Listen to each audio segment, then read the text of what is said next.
네, 오늘 주신 하나님 말씀 룻기 3장 12절부터 18절까지 말씀입니다. 시어머니 나오미의 조언에 따라서 밤중에 발치 이불을 덮고 있던 룻을 보아스가 발견하고 룻의 인애가 처음보다 나중이 더하다고 칭찬했었습니다. 그럼에도 불구하고 12절부터는 정상적인 법적 절차를 따르고자 하는 보아스를 볼 수 있습니다. 먼저 12절과 13절은 보아스가 룻의 청혼을 허락하되 하나님의 율법이 정한 질서를 얼마나 소중히 여기는지를 보여줍니다. 우리 12절, 13절 같이 한번 읽겠습니다. 시작. 참으로 나는 기업을 물을 자이나 기업 물을 자로서 나보다 더 가까운 사람이 있으니 이 밤에 여기서 머무르라. 아침에 그가 기업 물을 자의 책임을 내게 이행하려 하면 좋으니 그가 그 기업 물을 자의 책임을 행할 것이니라.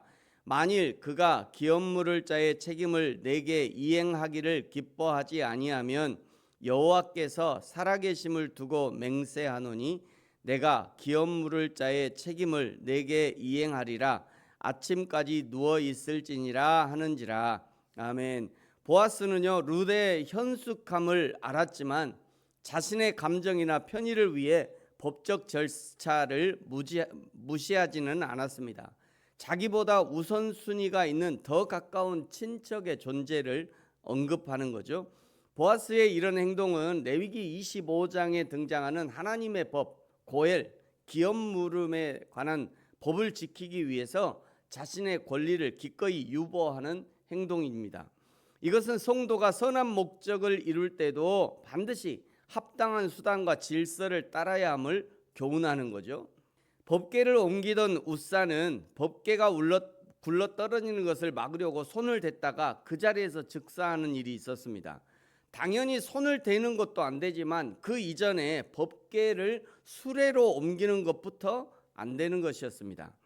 사무엘상 13장에 보면요, 사울 왕은 블레셋과의 전쟁을 앞두고 군사들이 흩어지자 하나님의 도움을 요청하려는 목적으로 자신이 제사를 드리고 맙니다.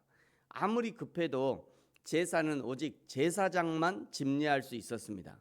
창세기 27장에 보시면요, 리브가는 하나님의 예언의 말씀을 이루려고 하는 선한 목적으로 남편 이삭을 속여 형 에서를 사칭하는 둘째 야곱에게 큰아들의 축복을 받게 하죠.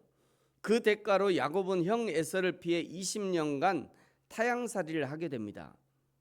교회 성장과 전도라고 하는 선한 목적을 위해서 세상적인 마케팅이나 복음의 본질을 흐려서는 안 됩니다. 사회적 정의를 위해서 폭력을 정당화해서도 안 되는 거죠. 저와 여러분이 하나님의 일을 할 때는 항상 이것이 정당한 방법인가를 판단할 수 있어야 합니다. 그것을 우리가 갖춰야 할 분별력이라고 하는 거죠.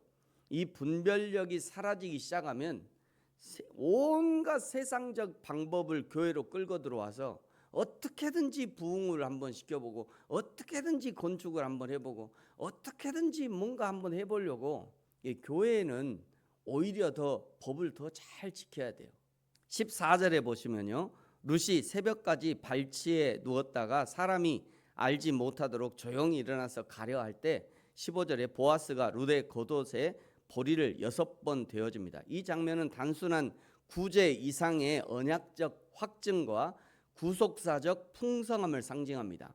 나오미와 룻이 베들레헴에 처음에 돌아왔을 때 그들은 풍족하게 나갔다가 비어서 돌아왔다. 완전히 비었다. empty. 아무것도 없다. 아무것도 없는 상태로 돌아왔어요. 그러나 보아스가 룻의 겉옷에 가득 채워준 보리는 이제 그들의 빈손이 하나님의 은혜로 채워지기 시작했음을 보여주는 가시적인 표징입니다.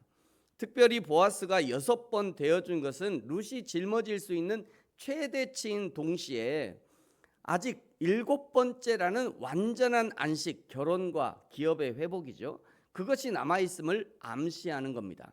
즉 이 보리는 내가 반드시 너의 기업을 물을 것이니 아침까지 기다리라는 약속의 징표였던 것이죠. 우리에게도 아직 7번째의 약속, 즉 하나님 앞에 온전케 되는 약속, 영화의 약속이 남아 있습니다.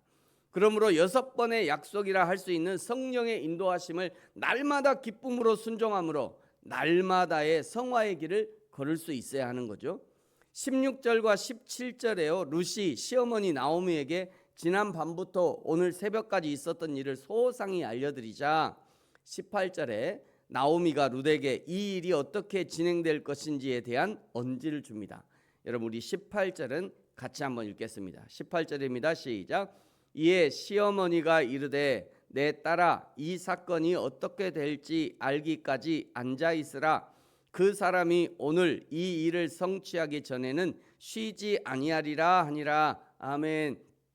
먼저 내 딸아 이 사건이 어떻게 될지 알기까지 앉아 있으라 라고 하는 이 말은 단순히 아무것도 하지 않는 나태함이 아니라 신뢰 가운데 머무는 안식을 의미합니다. 룻은 자신이 할 수 있는 최선의 순종을 다했습니다. 타작마당까지 내려갔죠. 그 이전에 어머니를 따라 이 애굽까지 예루살렘까지 왔죠. 베들레헴까지 왔죠. 그 다음에 또 타작마당으로 가라고 하니까 타작마당까지 내려갔죠.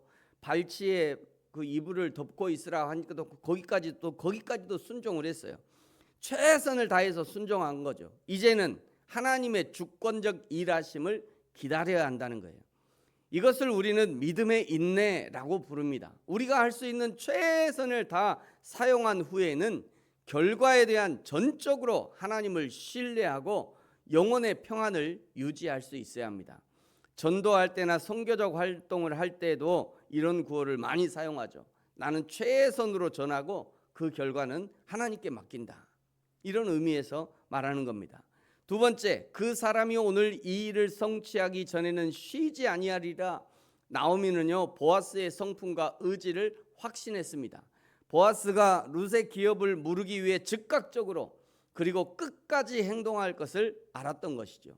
보아스의 열심은 우리를 구원하시는 예수 그리스도의 열심을 예표합니다. 이사야 9장 7절은요 여호와의 열심이 이를 이루시리라 선포하시죠. 구속은 인간의 노력으로 완성되는 것이 아니라 우리의 구속자이신 예수 그리스도의 쉬지 않으시는 열심으로 성취되는 겁니다. 세 번째, 나오미는 이 일이 성취되는 시점을 오늘이라고 못 박죠. 나오미의 확신은 보아스라는 인물의 신실함에 기초합니다. 신실한 자는 약속한 바를 반드시 이행합니다. 하물며 신실하신 하나님께서 자기 백성에게 하신 약속을 어찌 지체하겠느냐는 영적 교훈을 주고 있는 거죠. 우리 그리스도인은요 항상 오늘을 살아야 합니다. 오늘의 믿음의 실행되는 시점은 항상 오늘이어야 해요. 우리의 믿음을 실행하는 것을 내일로 미뤄서는 안 됩니다. 우리의 사랑이 실행되는 것은 오늘이어야 합니다. 사랑하기를 내일로 미뤄서는 안 되는 것이죠. 우리의 헌신이 실행되는 것도 오늘이어야 합니다. 우리의 헌신을 내일로 미뤄서는 안 되는 거예요. 왜냐하면 내일은 우리의 것이 아니에요. 내일은 우리 것이 아닙니다. 내일은 하나님의 것이에요. 우리의 것은 오늘 지금만이 우리의 것인 거죠. 사랑하는 성도 여러분, 저와 여러분이 오늘을 믿음으로 살고 하나님의 열심을 본받아 우리도 하나님의 일을 하기에 열심을 내고 믿음으로 우리의 최선을 다했다면 이제 하나님이 이루실 일을 기대함으로 기다릴 수 있는 믿음의 인내를 소유하는 저와 여러분이 되어지기를 예수님의 이름으로 축복합니다. 기도하겠습니다. 하나님 아버지 감사합니다. 우리에게 오늘 할 수 있는 최선의 사랑과 오늘 할 수 있는 최선의 섬김과 헌신이 있게 하시고 나는 최선을 다한 후에 하나님의 역사하심을 기다릴 수 있는 믿음의 인내도 허락하여 주옵소서. 보아스가 율법에 기록된 순서와 질서를 지키려 했던 것처럼 우리도 우리의 삶에 의무로 주어진 순서와 질서를 무시하지 말고 잘 지켜서 하나님의 역사하심을 드러낼 수 있는 저와 우리 모든 성도들이 되게 하여 주옵소서. 감사합니다. 예수님의 이름으로 기도합니다. 아멘. 하늘에 계신 우리 아버지, 아버지의 이름을 거룩하게 하시며 아버지의 나라가 오게 하시며 아버지의 뜻이 하늘에서와 같이 땅에서도 이루어지게 하소서. 오늘 우리에게 일용할 양식을 주시고 우리가 우리에게 잘못한 사람을 용서하여 준 것 같이 우리 죄를 용서하여 주시고 우리를 시험에 빠지지 않게 하시고 악에서 구하소서. 나라와 권능과 영광이 영원히 아버지의 것입니다. 아멘.